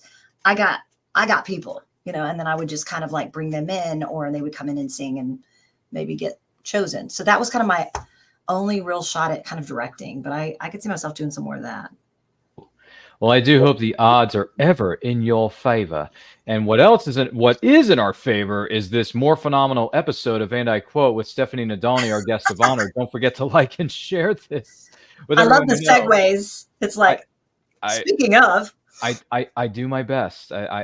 We aim to please. Anyway, don't forget to like and share this with everyone you know. If you're watching this live or what is known as a replay, we thank you for being with us. If you have any questions for Stephanie, please, by all means, let us know in the comments or the chat. We greatly appreciate it. I do want to take a moment to acknowledge someone is here in the chat. Lauren with an R says, good evening. Good evening, Lauren Rentz. I hope I'm saying your name right. I apologize if I'm mispronouncing that last name. I'm not quite sure how to pronounce it there. And then she also says, regarding some of the stories you've shared with us so far, so fun. It is fun. Lighthearted, fun, happy, happy, fun, joy. She's all the good stuff. Absolutely, she's quite enjoying it, to be sure. So, in your mind, what are some of the rewards about being a voice actor? For me, it's because so much time has passed, and the body of work I've done is, you know, long past, you know, 12, 15 plus years ago. Sometimes some of it 20, almost 25 years ago. For me, it's the amazing gratitude that I have to have done those roles that were kind of more iconic than I even realized. In fact, a lot of us didn't realize that Dragon Ball and Dragon Ball Z, well, we started with Dragon Ball Z at the Ginyu Saga, and then we kind of like went backwards, and then we did Dragon Ball GT. And anyway, at the time we were just kind of going through the motions, but to be attached to and to have had a somewhat, I don't know if it's like, I mean, there's other characters that may be more prominent, but that it touched so many lives, because I get to these meet and greets and these Comic-Cons and coming out of COVID and not being able to perform for so long, and my band had to shut down. That's what kind of brought me up and out of my dark times. I had some really dark times back then, trying to start a family, and some loss and some more grief and some more deaths of family members. And when Comic-Cons would reach out to me to be a guest, I'm like, why? I'm like, old news, or, you know, I didn't understand why or how I'd have any relevance. Not a bad thing, but like, I'm kind of not working on anything new. Like, what do you want? Why would you want me? But now it's like, it's my livelihood. And it's what I'm doing right now is booking these appearances and these meet and greets and these photo ops and getting in front of the fans. And since I love people so much, I'm hearing these stories of fans from all over the United States and all over the world, really, you know, Australia, New Zealand, England. The show Dragon Ball Z is dubbed in, I don't even know how many languages. I mean, I remember being in Italy with my touring show band doing a naval base tour, and I turned on my TV in the hotel room, and I had just been dubbing maybe a year and a half, and there's Gohan, Dragon Ball Z on my TV in Italian. I mean, and so as I got, you know, a little older and kind of immersed into it a little bit more, I started to see how big the franchise was. And it's a gateway anime for a lot of people, along with, you know, Pokemon and Digimon and Yu-Gi-Oh! And those they're just kind of like those ones from, what is it, Street Fighter, and even Speed Racer from the 60s. Those are anime. Like, it's crazy. Like it's its own genre, and it's more mainstream now than it's ever been. And with the passing of Akira Toriyama earlier, last month, he was the creator. I mean, what a legend. There's people that are kind of getting into it. Like you said, they're streaming it or they're watching it, or fans that grew up watching it as kids are watching it with their kids again, with their kids in their 30s or 40s. So it's nostalgia. It's pop culture. And I'm just so grateful I was a part of that, and that I am a part of something so significant, and hopefully really helped a lot of, kiddos going through a lot of hard times, running home, getting off the bus and running home to watch Dragonball Z, or that it was somewhat of a healthy escape from, like you said, people that were bullying them, where they could go home and feel like they fit in with a show or a movie or some character. Some people really love Gohan. Some people really love Goku as a kid, and they're like, yeah, I could really relate to him, and he made me laugh or whatever. So it's more that I'm just really grateful that I was at the right place, the right time. The director liked my voice. I was able to take direction and learn quickly about the mechanics of voice acting and how it works, and the headphones and the booth and the 3 imaginary beeps. And, you just kind of learn. And then, my music and my history with theory and piano and singing actually made my voice acting better, because I was able to really, especially with dubbing, because you're having to watch mouth flaps. You're supposed to watch and do those natural breaks based on what you see. So you're kind of like watching as you're voicing. And with me being a great, I can memorize anything quickly. Being a singer, you got to memorize lyrics to hundreds of songs. So I would usually try to memorize the line, and that way I'm not looking at the script, and I'm really kind of looking up and watching the screen, so that I can match those flaps and fit the exact emotion of what's going on at the time. So I'm just really grateful that I was there. I was noticed, discovered, whatever you want to call it. And it's a huge passion of mine, and it's really kind of put me on the map as far as like IMDb and Wikipedia. That's just really kind of my claim to fame, I guess you could say. All good things, and it's over 9,000. The other thing, Lauren R chimes in. She says, "Second time's a charm with pronouncing my last name. Thank you." See, I eventually get it. Yes. It takes me a minute, but I try again. Yeah, if you don't get it the first time, try again. Yeah, I remember hearing that in The Rescuers from '77. My gosh, I love that movie. I saw that one in the theater when it was in Fox and the Hound. Yeah, but here's the thing about The Rescuers. I'm a much bigger fan of The Rescuers Down Under than I am of the original. Oh, there you're gonna have to educate me there, because I only remember the Bianca and the. Oh, there was a sequel. Oh, there's a sequel called I'm dead serious. There's a sequel called The Rescuers Down Under that debuted in the year 1990, the very beginning of the Disney Renaissance era, if you will. And it is available to stream on Disney Plus. # not a sponsor of this show, but it's on there if you want to watch it. I love the soundtrack. Who I would doesn't? sing those songs over and over, and I'd look up the vocalist who sang that, and try to get the backstory on the vocalist, because I just naturally have an ear for the voice, for vocals, in general. But that's funny. There's so many we could go back to, and I'm remembering them as we're going through them right now. There's movies. In the words of our friendly neighborhood El Guapo, don't you say I have a plethora of piñatas? Yeah. Oh yes, it's a sweater. I know what movie you're. Yeah, you're in a desert and you get a sweater as a birthday gift. Today he is 38 years old. My little buttercup. Oh, that's a great movie. He turns 40, but he's like, today he is 33 years old. It's iffy. I'm sorry, I can't help myself. I grew up on that. I know. But here's another thing for you. Lauren also likes to state, no, you, Stephanie, are an icon in our house, and we cannot wait to meet you later this month during one of your appearances.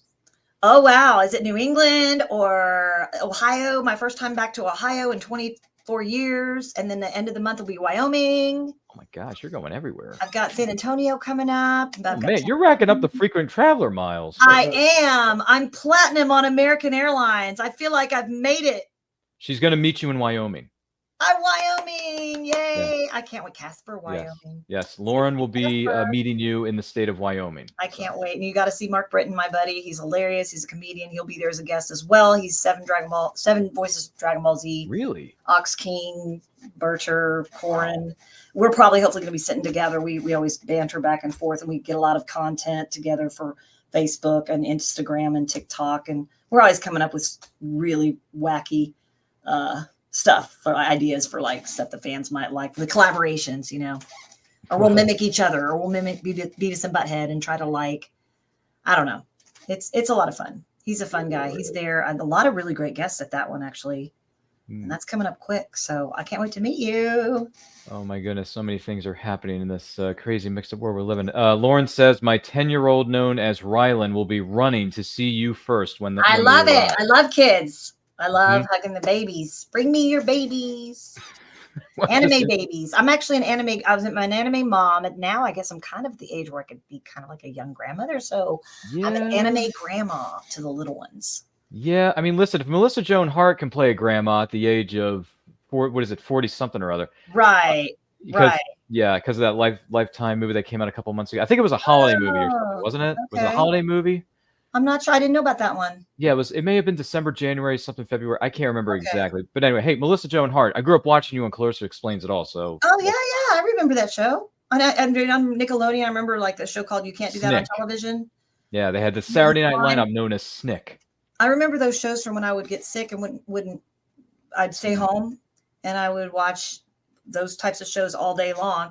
The game shows too. You know, The Price is Right and whatever. I mean, come on, Price is Right. Come on. PBS, Pinwheel, spinning around. What's the guy that draws? Bob Ross. Bob Ross. That would be Bob Ross that you're thinking of a moment ago. Yes. Yeah. I as much as I hated being sick, I really loved laying on the couch with the blanket and the chicken soup, and my mom would stay home with me and I'd watch all the shows. There was a children's book that had a little boy who was under the weather having chicken. It's called Chicken Soup with Rice. Oh, there's a little children's book. I don't know if you remember this, but if you go online and Google it, it's called Chicken Soup with Rice, and it has a little boy. And I think it was a yellow and blue cover. Okay, I love children and I love children's books, so I'd be interested. On the cover of the book. So if you're able to find that on Google Images, which Google has everything. Yes. Mostly. Feel free to look up Chicken Soup with Rice. Just throwing that out there as a childhood favorite.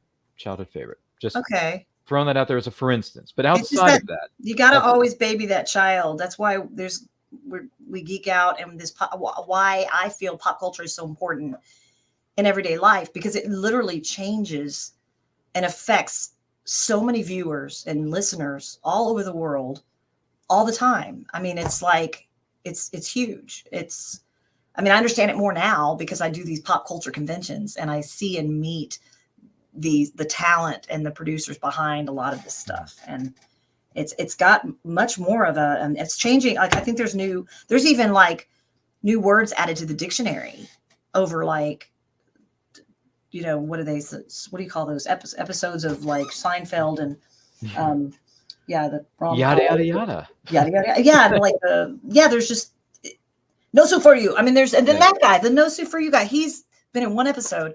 He's got a Funko Pop toy and he's doing Comic-Cons. True story. I own that pop that's actually signed by him. No, you do not. I do. I'm dead serious. Love that episode. It says not to get too far off the rails here, but it says Larry Thomas, the soup, insert character name here, and then under that it says "No Soup for You!" ! Oh, it's perfect. Yeah. So I'm like, okay, I got it. It's a signed pop. I got it online. It was great. And it's, by the way, even though I got it online, it is JSA authenticated. So it is the real deal. It's not a bootleg. Really it's not his signature. It's not one of those, knockoffs or anything. It is legitimate. It's JSA. The website that I bought it from is a very reputable authentication site. So please, when you're buying Funko Pops, make sure it has JSA authentication. Yeah, if you can do that. And there's other authentications too, but I've worked a lot with JSA. JSA all over is the big one too. They travel and they go to a lot of the events and stuff like that. This is a perfect example of, and then the whole line of Funko Pop toys is so ginormous, and they have so many accounts. I mean, they have MTV and McDonald's and Star Wars, and obviously all the animes. All the big animes have Funko Pops. Yeah, and so. Wow. I mean, and now there's a whole nother line of collectibles Yeah, I'm very picky about what Funko Pops I add to my collection because it takes up so much space. Yeah. But the other thing is, you don't want to I do enjoy getting them signed. So, which Right. perfect example, a couple of weeks ago, this was in our nation's capital of Washington, D.C. While I was there, I met the cast of my favorite series of all time, known as Smallville, with Tom Welling and Michael Rosenbaum. So, went there, had my 2 pops, had them sign it, and then I went over to the JSA booth. That was there, by the way. Yeah. Got an authentication thing, you know, a little slip that you put in your Funko Pop case, Funko Pop case, protect your autographed pops. Oh yeah. And they did. And as soon as I met Tom and Michael, I mean, my dreams came true because I waited 18 years for that moment. I waited 18 years to meet the biggest cast for my #1 favorite show that got me through a dark period. Yes. And Superman is my #1. So, but even though it wasn't about Superman in that show, it was about Clark Kent. It was about Clark Kent. But still, the show rocks. I like it a lot. And I got all 10 seasons on Blu-ray and DVD. And now I got 2 pops, my 2 most prized possessions, signed by the 2 biggest dogs in the yard. And by the way, Tom Welling and Michael Rosenbaum, thank you both for making this 18-year odyssey of mine come true. So my first pop that I collected, collecting was Farrah Fawcett. Unfortunately, won't be able to get her signature, but that's what kind of started it for me. And growing up in the 70s, late 70s and early 80s. Tragic about Farrah, though. Right. But that was my first pop. And I was warned, don't you start, because then you're going to like want more. And then they stack up so nicely. And of course, I have to have one of each of my Funko Pops, which, you know, Kid Goku has several, and Gohan, and 2 Gohan and Super Saiyan. The anime properties have many, many, many different Funko Pops and variants. Oh my goodness. Every time I walk in and I see Goku this, Super Saiyan this, Super Soku this, I'm like, all the versions of the characters. In fact, I just what is happening? Dragon Ball GT, I think, is coming out with pops for the first time this year, I think. So I've heard. I don't know how that works exactly, but I'm great with it, you know, and some of my colleagues and castmates from years ago are finally getting a pop, and I'm just so like happy for them because they'll have more items to sign at these events, and there'll be a bigger draw for that, and they'll be able to work more, and it becomes, you know, you generate commerce, you know, that's just how it works. That's very true. And one of the best things about Funko Pops, this goes back to what Stephanie and I were talking about a moment ago regarding Seinfeld. Seinfeld never had any action figures. So when the property was getting a bit of a resurgence with the DVD releases, yeah, that's fine. But we never got any action figures. So now that Funko took it upon themselves to make the Funko Pops with all the characters and supporting roles, I thought, well, I got to get one of each of the original 4. I got to get my boy Newman. Newman has a pop. I have the Jerry Seinfeld one. And he's dressed up in his mailman outfit. Oh, it's perfect. And he's got his outfit on. And then the last pop I got was the signed one by Larry Thomas from that infamous episode, The Soup Nazi. So there you go. Crazy. It's great. Hello, Newman. Anyway, I'm sorry. I could go on a tangent of that for hours, but I do want to remind you that Lauren R. says regarding some of these stories we've shared, she says that's awesome. And then she also says, we have Gohan. Yes. So don't hurt my daddy. Whatever you want. We'll quote whatever arc it's from. You pick your favorite quote and we'll knock that out. So drop a 4-star ball on the side for you. There you go. So bring that to the con, get it signed, and everyone's going to live happily ever after. That is for sure. You know what else is happily ever after? This episode that's still continuing of Van Dyke Quote with Stephanie Nadolny. Don't forget to like and share this with everyone you know. If you have any questions or lovely comments that we've heard already, speaking of Lauren R., let us know in the comments, let us know in the chat. And if you're watching this live or what is known as a replay, we thank you so much for being with us. Boy, so far, this has been educational. It's the most different, unique questions I've had, like in any podcast interview of my entire life. We do our best to stand out from the rest. But on the flip side of the coin, though, I do have to ask you this. On the flip side of the coin, what are some of the biggest challenges about being a voice actor? The competition. Yeah. Getting back into it when you've been out of it for a while and kind of not fitting into whatever clique or groove or politics in the industry. And it can be very cutthroat and you just got to keep at it. And if the doors close, you got to go to another one. And, you know, I'm starting to send stuff out to LA and New York.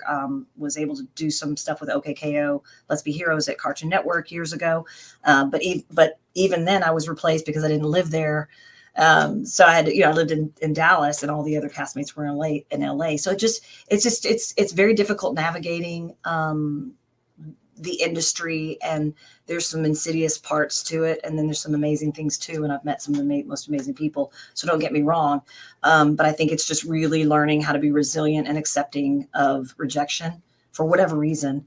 Texas is a right to work state, so you can be like cast or recast or whatever for any reason. There doesn't even need to be explained, so it can be pretty brutal, you know, but if that's what you do and you're shining your light and that's your calling, you're going to be fine. I mean, just keep shining that light and if you need to go back to some workshops, go to some workshops, you know, or get some advice, or, you know, because we can all get better. We're all evolving at all times, you know, so, but I'd say that competition. Well, the magic words of that hit song, "Don't you worry about a thing." Anyway. Oh, I love that song. See, this Don't you worry about a thing. Exactly. One way or another, this comes back to something known as music, which we've been talking about for the last hour and 15 minutes of this program. But which is crazy, but it's awesome. We love it at the same time. Any other special memories for you from being at conventions that stand out? The stories from people who come up and tell me that, you know, they were suicidal, they were smoking and drinking too much, or they, you know, they almost died, and they had mental illness, lots of domestic violence going on in their home, and, you know, dysfunctional stuff, and, you know, all these just stories of the fans growing up at all different ages, and how Dragon Ball Z or my character Gohan or the Cell Saga, you know, got them through some hard times. And so it's kind of like a mirror, because being at these conventions and getting face to face with the fans has brought me out of my own personal hardest times. So that's my favorite part, is listening to the feedback. And, you know, some of them cry, some of them get emotional. And then that's when my motherly instinct kicks in, and I'm like, oh, give me a hug, you know? So I don't know. I feel like that's probably the most impactful. And then I hear stories of, you know, there was some child abuse going on in the home, and some of these kids would go in their room and lock the door and watch Dragon Ball Z or Dragon Ball to kind of pull them, you know, out of that, and to refocus into something that made them happy. And that can be anything. Obviously, we talked about books, we talked about movies, we talked about TV shows, comic books. You know, that's what's so cool about these events, is because some of them are just anime, but some of them are pop culture Comic-Cons, where there's a multitude of artists and vendors and voice actors and guests and actors, and from all walks of life, all over the world. And we can all come together and be accepted, the misfits that we are, the freaks and the geeks, however you want to call it.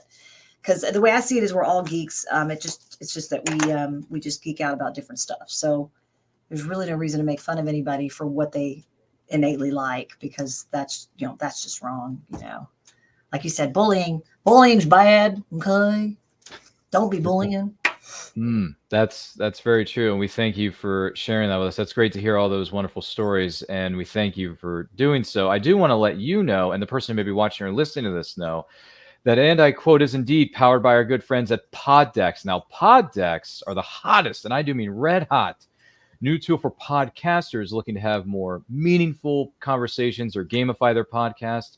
You simply shuffle up, you ask a question, and you let the content roll. You can get yours today at poddex.com. Use that promo code RYAN10, that's RYAN10 for 10% off your order. Check out our good friends over there at Poddex. Now, Poddex is curious, because curiosity may have killed the cat, but it's not going to kill me, and it's certainly not going to kill this studio.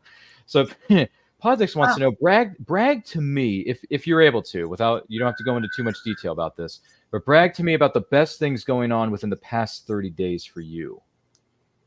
Talking about me? Yes. Oh, I thought you were still talking about the pod decks. I was like, no. Cool. I think I might have to do that. No, this is the first question out of the deck. Tell me again. Oh, sorry. Yes. 30 days. Could you repeat the question, Regis? Yes, I can. Without using any lifelines. I just want to make that clear.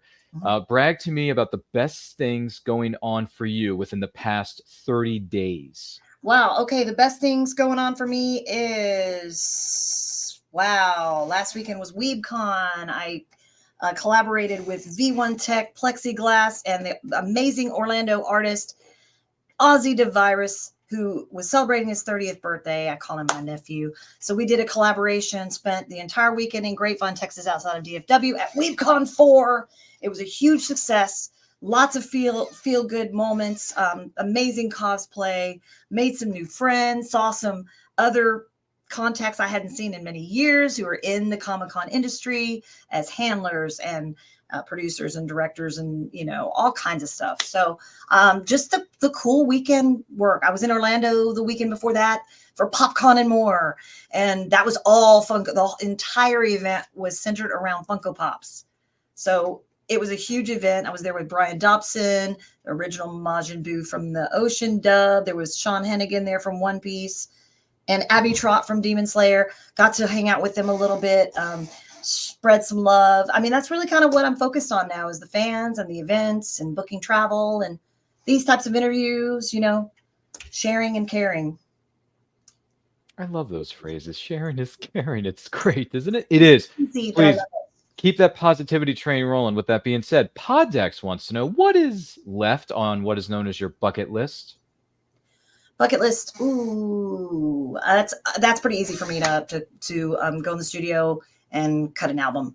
Well, get the one I've already done years ago up on Spotify or however you do that. That's on my list of things to do sooner than later in the next few months. But then to go back in the studio and record, whether it's original music, not sure yet. I might just do one of my favorite covers. There's definitely some songs I would love to go in and record. So I definitely think it's going to be that. Getting back in the studio, really getting down to the nitty gritty of all the creative vibes and making magic. Rock on. Just go get it. So yeah. Maybe I'll do a Donna Summer tribute album. There's nothing wrong with that either. And yes, I am familiar with Donna Summer. Yes. May have heard one or two of her songs, maybe more. I can't remember. It's been a hot minute. Let me just put it that way. By the way, Lauren R says, my son Rylan said my bucket list is to go meet Stephanie. Oh, and it's gonna happen sooner than later, Rylan. I will see you there in Wyoming. Wyoming.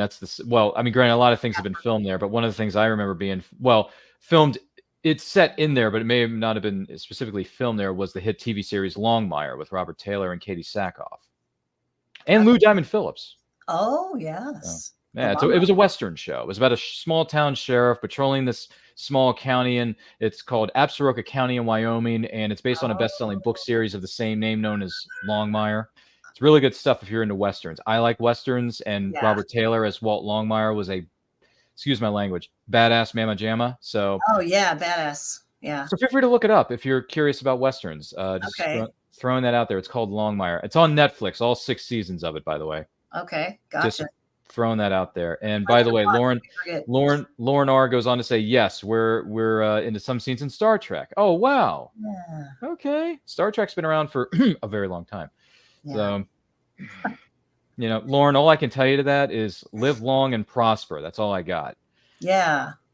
I'm a little behind on my Star Trek stuff. I'm so sorry. I am too. I grew up on the wars, not the Trek. I meet a lot of Trekkies in the pop culture world for sure. Big. Star Wars people, and Big. May the 4th be with you is a big weekend this year. It falls on a weekend. I'll be in Idaho Falls, Idaho. Idaho, I want a potato. Right. For the first time, I'll be in Idaho, and they booked it a year ago, and I'm super looking forward to it because I think it might even be Free Comic Book Day. Really? Oh, yes. The first Saturday in May is considered Free Comic Book Day here in America. Yes. Yeah. May the 4th be with you. It's going to be big.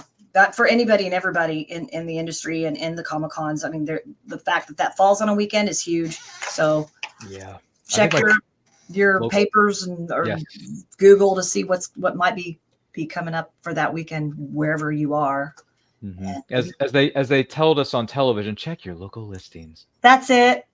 Yeah, that's what I tell people every time. It's like, if you're looking for something, just check your local listings. It's all I got for you. But I will say, my friends and I are hoping to be in the city of brotherly love for Fan Expo Philadelphia Comic Con. So, Philly, good old Philly. I'll be there the end of May for Thy Geekdom Con. Well, if that's the case, then I may need to meet up with you and say hi. We should make that happen if you're close to Philly. I live in the great state of Maryland. I'm less than an hour and a half away. So, oh my goodness, Philly's not that far, really.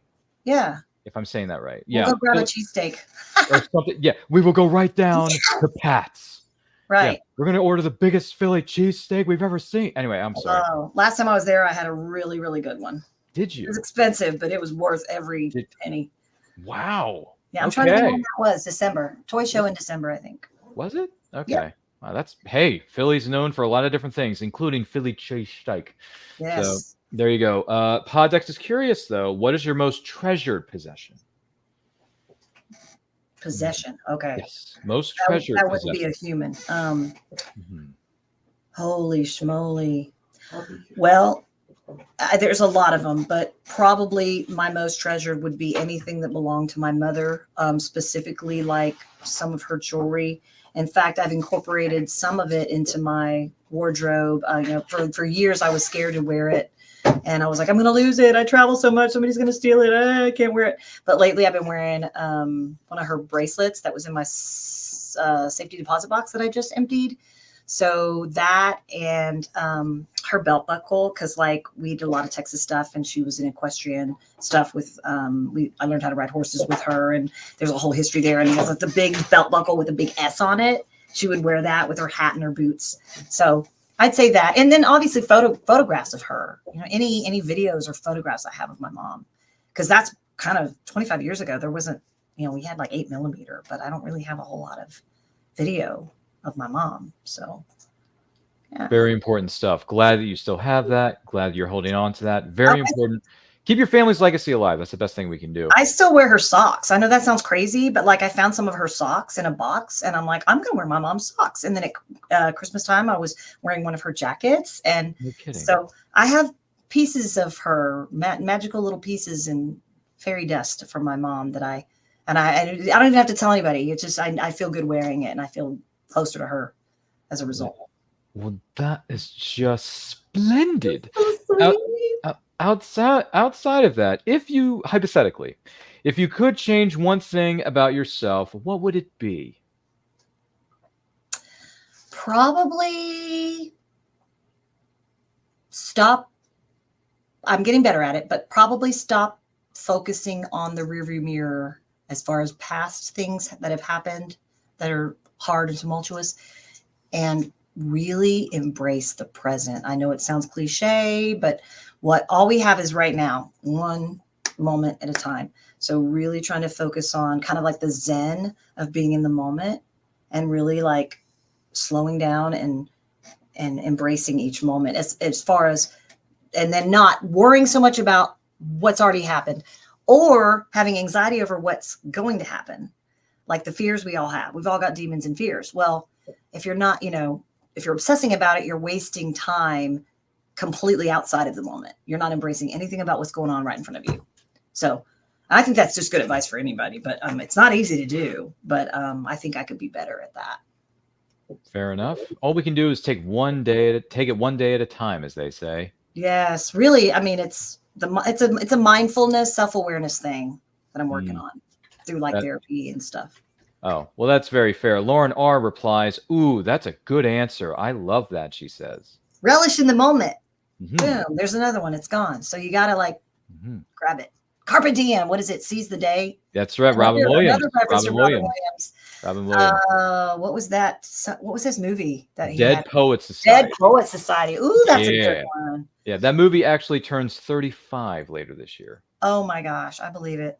That movie. And Shawshank Redemption. That also turns 30 this year. I'm telling you, man, time flies when you're in a coma. But I was just going to say, we do a lot of things known as movie watch along here on this very channel that you may be watching and listening to right now, which is And I Quote channel. We do, if a movie turns a certain age during the course of a year, we celebrate it depending on what movie it is, what year it came out, what the deal is. For example, we did one this past weekend. We did one, well, actually we did two.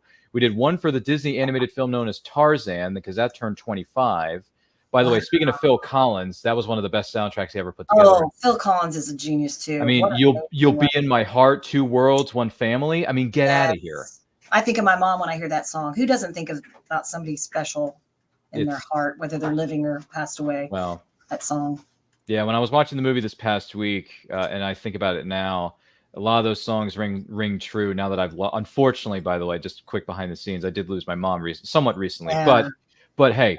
She lives on in us forever. It's all Yes. good. She's in a better place now, free from the pain. So I'm just going to leave it at Suffering. that. But outside of Tarzan, we also celebrated the 35th anniversary of Back to the Future Part 2. Oh, that's so awesome. I love that whole series. I met Claudia Wells. You met Claudia? Yes, Claudia Wells and Christopher Lloyd. I met the guys that were at the Enchantment of the Sea Dance, the band. I sang with the lead singer. Get I got out of a here. Yes, that was not long ago, actually. That was Get outta 2022.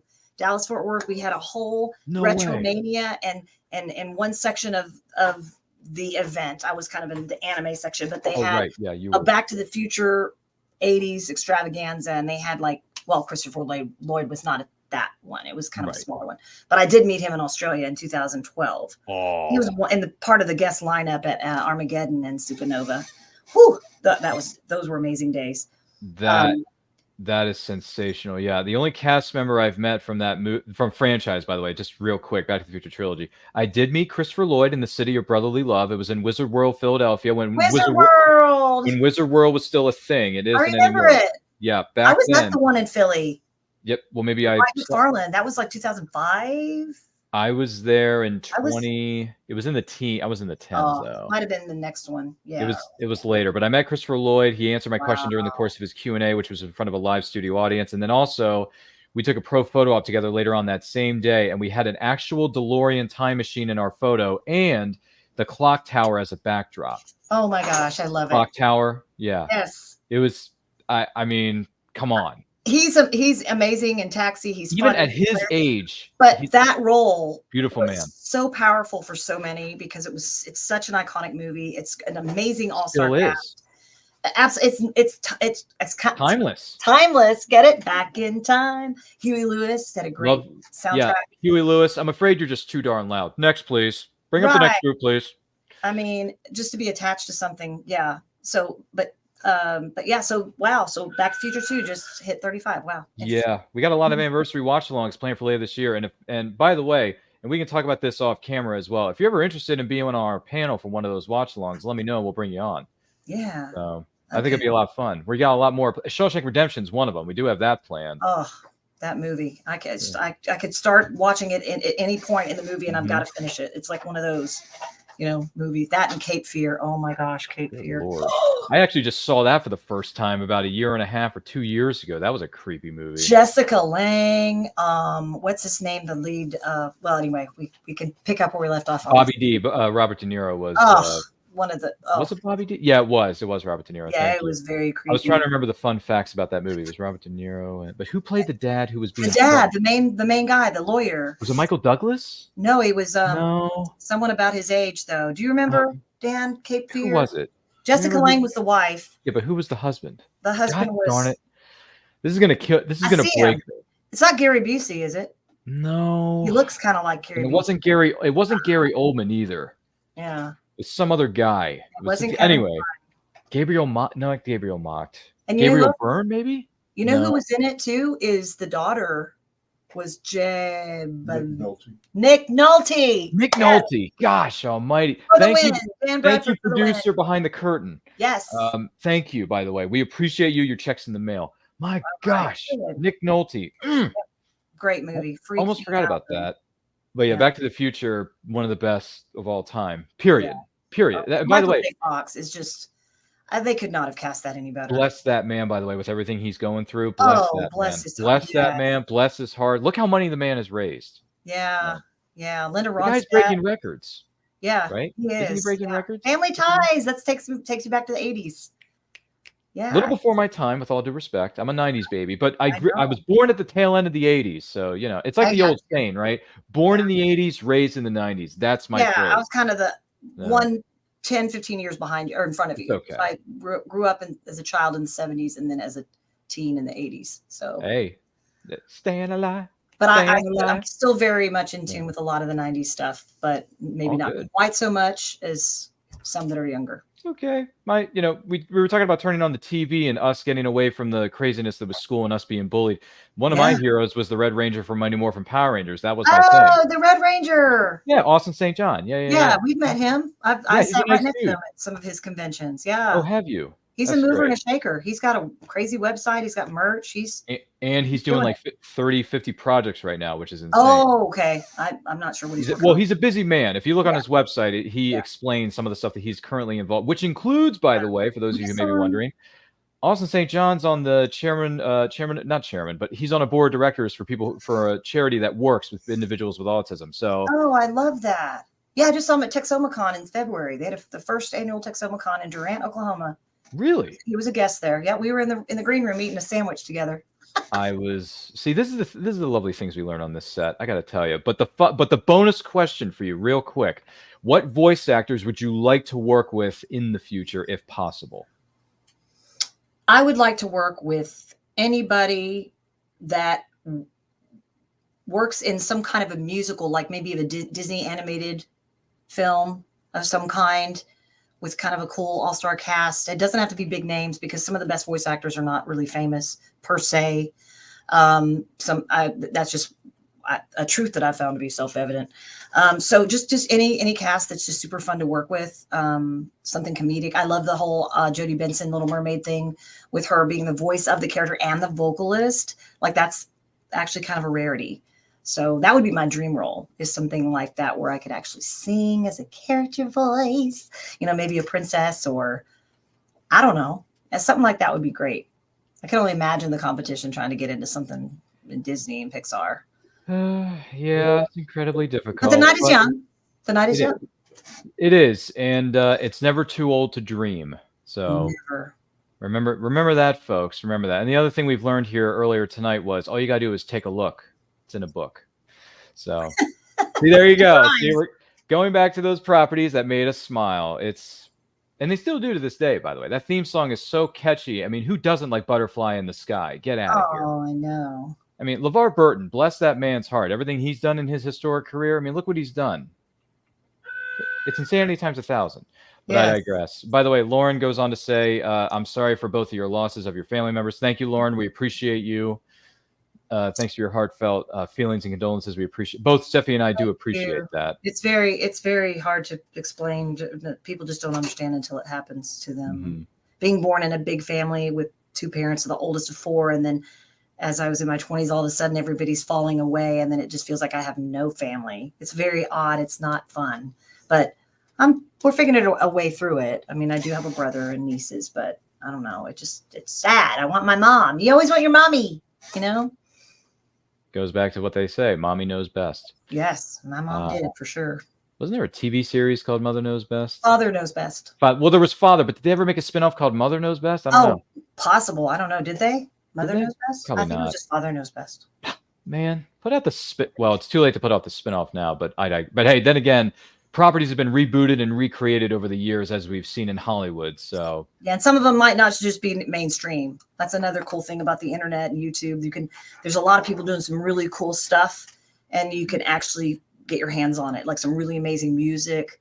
You can go on Spotify, or you can go. There's the I want to say the underground independent labels are putting out some amazing stuff. That is just. It doesn't have to be on the mainstream radio to be moving and genius work. So don't limit yourself to just what's mainstream. There's a lot of stuff that's underground that's fascinating. That's very, very true. And I do want to take this opportunity, if I may, to say thank you to Stephanie Nadolny for being our guest on this episode of And I Quote. Boy, we have run the gamut, if I do say so myself, of talking about different things that have affected different people for different reasons, whether it's music, whether it's video games, whether it's voice acting, whether it's podcasting, such as myself, and all that other jazz. It's been fun and a pleasure and an honor to have you here with us in our studio. And Stephanie, you are more than welcome to come back any place, anytime, anywhere. And I Quote channel, Mi Casa, Su Casa. So just throwing that out there. And hey, if you want to talk Funko Pop collections, I got a few stories here and there that we can swap either in the green room or some other time. But for someone who may be interested in learning more about you or wanting to know when your next appearances are going to be, where is the best place to find you on social media, Stephanie? It would be stephanienadolny.com.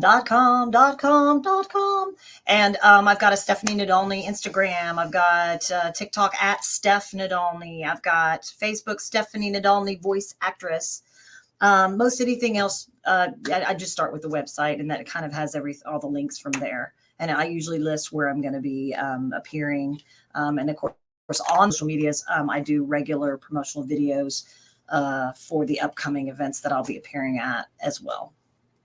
Fantastic stuff. Well, thank you so much for being with us. Do greatly appreciate it. I'm going to talk to you here again in just a moment, put you in the virtual green room, and we'll talk in a moment. My name is Ryan of And I Quote channel. You can follow me on Twitter and Instagram at RyanRPM5. Make sure you're following us across all forms of social media, specifically at And I Quote channel. I want to take this opportunity and say, if you wish to support the show, you can do so. We have a Buy Me a Coffee /pizza link, because who doesn't like pizza? Does Gohan, Goku, Piccolo, do they like pizza? Maybe, maybe not. I don't know. Possibilities are endless in this place, might I say, Miss Stephanie. Also, if you're into merch, we got shirts, we got hoodies, we got stickers, we have coffee mugs, if you will, or we got posters, we got stationery, we got long sleeve shirts, all kinds of fancy schmancy stuff known as merchandising. Anyway, there's a line from a movie you may recognize. Also, we're going to be celebrating our 1,000 subscribers that we have achieved on this channel, which has been a goal of ours from the very beginning. We're over 1,000 now. We're going to celebrate that in grand style on Friday, April the 5th at 7 p.m. Eastern time on Facebook, YouTube, Twitch, as well as Twitter. And we're going to be announcing the winner of our giveaways. Giveaway details are officially listed on our And I Quote channel Instagram page. There's a video there as a post, not in our Instagram stories, but as a post on our Instagram page. Go to that video. Watch it very carefully.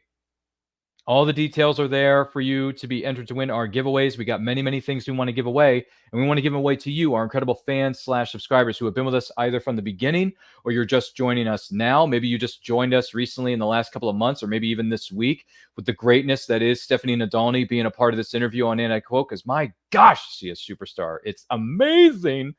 So please join us on Friday, April 5th. It's going to be a lot of fun. We got returning guests. We got surprises for you. We're also going to announce the plans that we have for the future of And I Quote channel as a whole, some of the things we're going to be doing, maybe some ideas we may want to put out to you and get your feedback on. Who knows? Possibilities are endless. All we got to do is go 88 miles per hour, and you're going to see some serious stuff. So with that being said, thank you so much for being here. I greatly appreciate it. Once again, like, comment, share, subscribe, ring that bell to be notified of when our videos go up or they go live. And remember, life is better when supporting creators of all kinds and indie creators of all kinds. Take a look.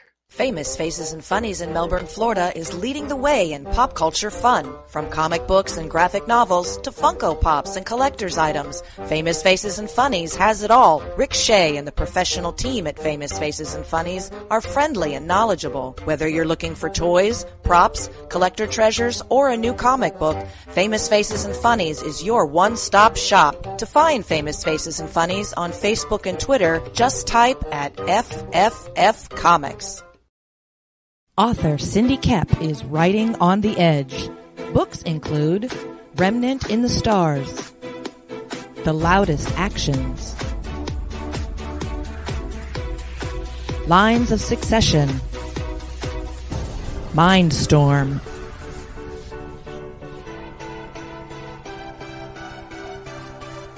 Condemned Courier, the Yerushalayim series, and Animal Eye. Find author Cindy Kep at CKOEPP.com today. Good morning. Oh, and in case I don't see you, good afternoon, good evening, and good night.